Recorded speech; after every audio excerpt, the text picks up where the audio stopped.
Hola, muy buenas tardes para todos. Mi nombre es Ana María Parra, estudiante de la especialización en Gerencia Educacional de la UPTC. Y en este video voy a analizar la parte 3 del libro La interpretación de las culturas de Clifford Geertz desde la perspectiva de la gestión comunitaria en educación. El objetivo de este video es comprender de qué forma los 4 conceptos claves propuestos por Geertz, que son la cultura como texto, la descripción densa, la importancia del contexto y la relación entre el individuo y la cultura, nos pueden llevar a entender cómo los procesos culturales influyen en la educación comunitaria y de qué manera el análisis cultural puede enriquecer la gestión educativa. Clifford Geertz es uno de los antropólogos más importantes del siglo XX. Él plantea un enfoque interpretativo de la cultura no como un conjunto de leyes universales, sino como un sistema de símbolos que hay que interpretar con atención y con profundidad. En otras palabras, él entiende la cultura como si fuese un texto que está lleno de símbolos, de intención, de significado, que hay que interpretar muy cuidadosamente para entender lo que realmente sucede en una sociedad. Bueno, vamos a pasar ahora sí a estudiar los conceptos centrales. El primero concepto central que nos indica Geertz es la cultura como texto. Él nos dice que la cultura puede leerse e interpretarse tal cual como si fuera un texto. Esto implica que las prácticas sociales y educativas comunican mensajes sobre la identidad y los valores de un grupo. En la educación esto significa que en los actos escolares, en las rutinas del aula, en la manera en que los docentes interactúan con los estudiantes y en las expectativas que tienen los padres, estas cosas son páginas de ese texto cultural. Por ejemplo, si en una escuela se canta el himno nacional, pero nunca se cantan canciones locales, esto comunica que la identidad local no es una prioridad, sino que la prioridad es la identidad nacional. Entonces, interpretar la cultura como un texto permite al gestor educativo entender estas señales y si es necesario poder equilibrarlas. Como afirma otro autor que traigo a colación aquí, Salazar 2006, el liderazgo educativo no es solamente algo técnico, sino cultural, que crea, que transmite significados y que orientan el comportamiento colectivo. Bueno, el segundo concepto importante en Geertz es la descripción densa.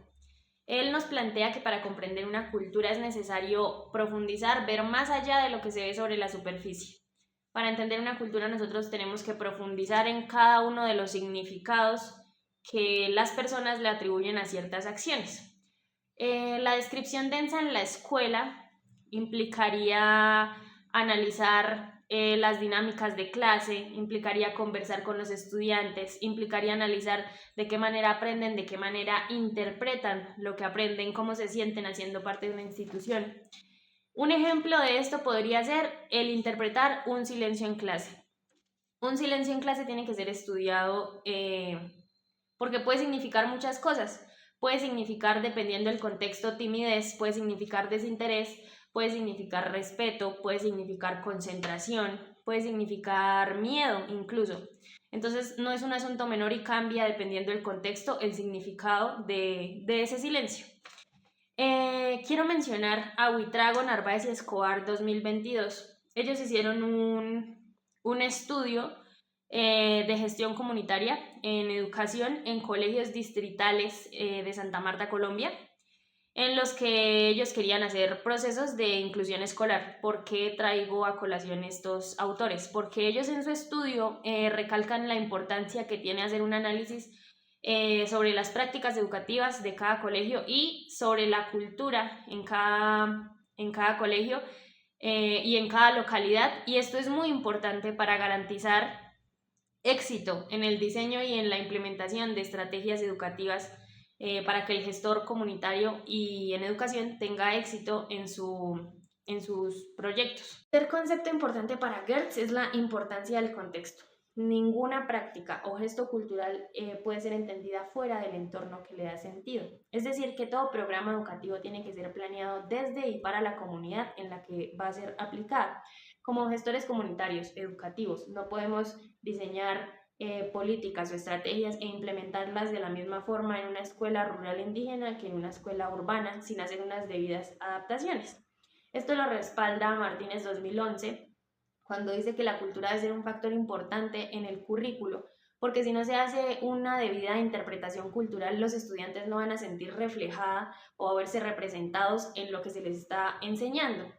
Entonces, la cultura no viene siendo un simple detalle en el currículo, sino que es muy, muy importante para que sea el punto de partida a cualquier innovación educativa.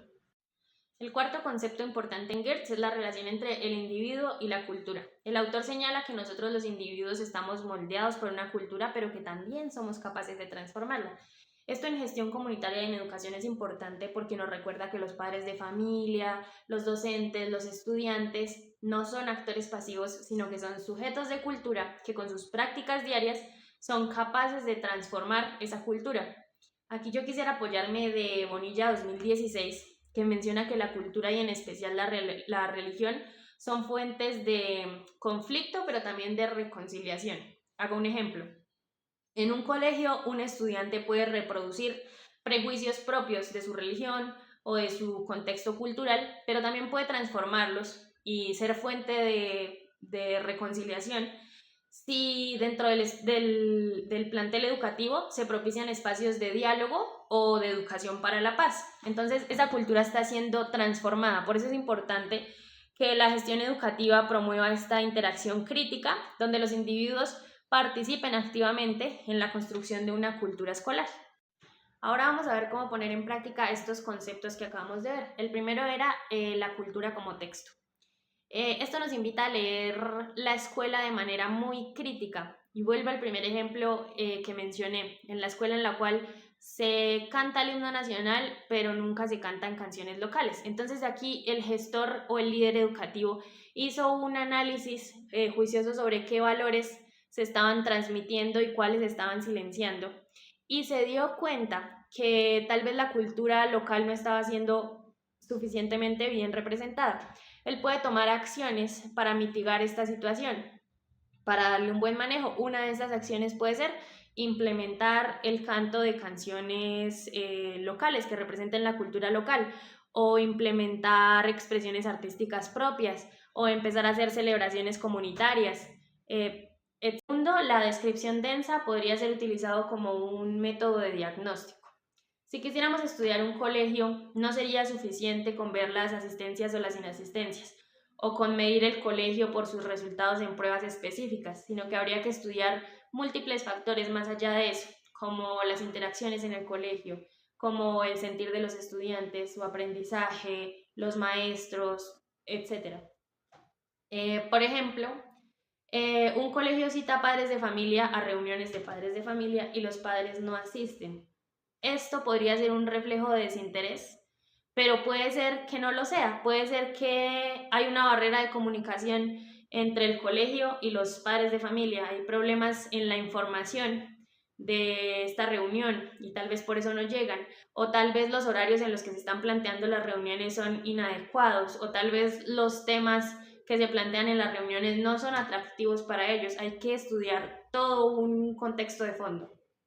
El tercero es el contexto cultural. Este debe ser el punto de partida y la guía para la implementación de políticas. Y aquí vuelvo a mencionar a Buitrago, Narváez y Escobar 2022, porque ellos mencionan que las estrategias que diseña el gestor comunitario o educativo solamente tienen éxito cuando integran la cultura de cada comunidad.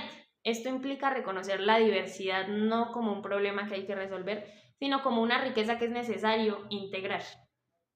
El cuarto y último concepto es la relación entre el individuo y la cultura.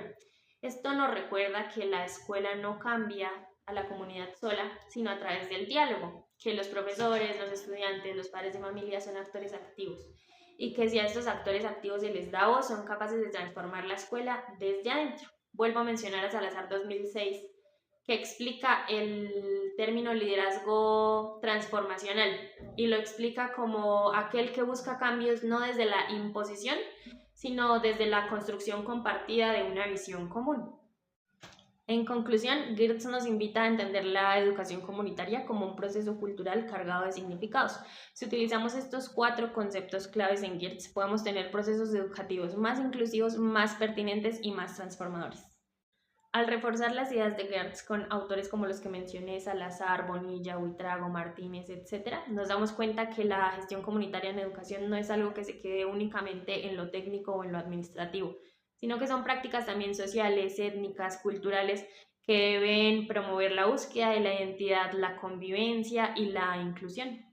Bueno, hemos llegado al final de este video. Muchas gracias por acompañarme en este análisis.